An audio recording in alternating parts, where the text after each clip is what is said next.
वह हॉस्पिटल में भर्ती था। सूख कर हड्डियों का ढांचा मात्र बचा था।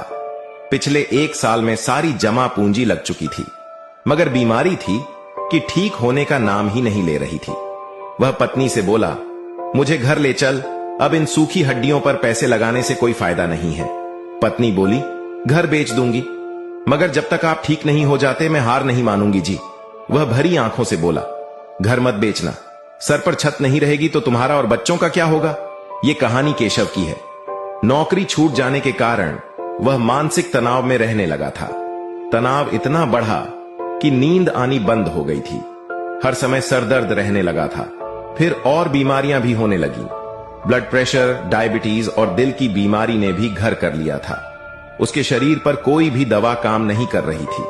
केशव की पत्नी मीरा कई हॉस्पिटल बदल चुकी थी, मगर कहीं भी राहत नहीं मिली। डॉक्टर का कहना था कि मरीज खुद ठीक होना ही नहीं चाहता। वह निराशा और अवसाद में घिरा हुआ है। सारी जमा पूंजी खत्म हो चुकी थी।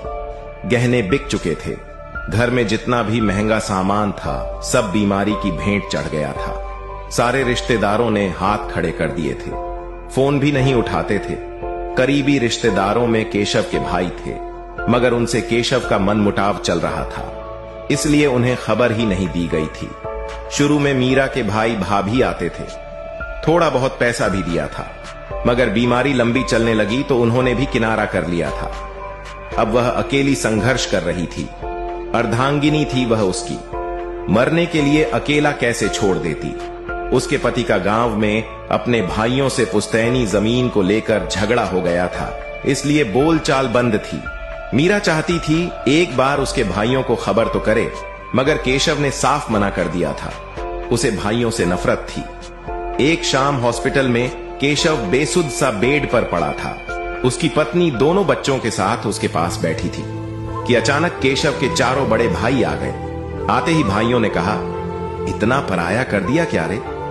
इतनी बड़ी मुसीबत में होकर भी याद नहीं किया। पता नहीं कैसे भाइयों को देखकर वह सुबक पड़ा, फिर जोर से रोने लगा। बड़ा भाई बोला, माना कि तू बंटवारे को लेकर नाराज था, हक की लड़ाई को लेकर नाराजगी अलग चीज है रे, मगर मुसीबत में भाइयों की ताकत तुमने आजमाई ही नहीं। फिर केशव के आंसू पोंछते हुए भाई ने कहा, मगर अब तू फिक्र मत कर, हम आ गए हैं, अब सब ठीक हो जाएगा। सचमुच भाइयों को देखकर केशव ने शरीर में एक अलग सी ऊर्जा का अनुभव किया। हिम्मत सी बंध गई। कई दिनों से परेशान मीरा की आंखों में भी आंसुओं के साथ एक उम्मीद की किरण नजर आई। फिर मीरा को घर भेजकर भाइयों ने केशव को संभाल लिया। अपनी पसंद के हॉस्पिटल में ले गए। इलाज शुरू हुआ और 4 महीने में ही वह ठीक होकर अपने पैरों पर खड़ा हो गया। फिर भाई उसके पूरे परिवार को गांव में ले गए, ताकि फिर कभी वह खुद को अकेला समझकर अवसाद में न पड़ जाए।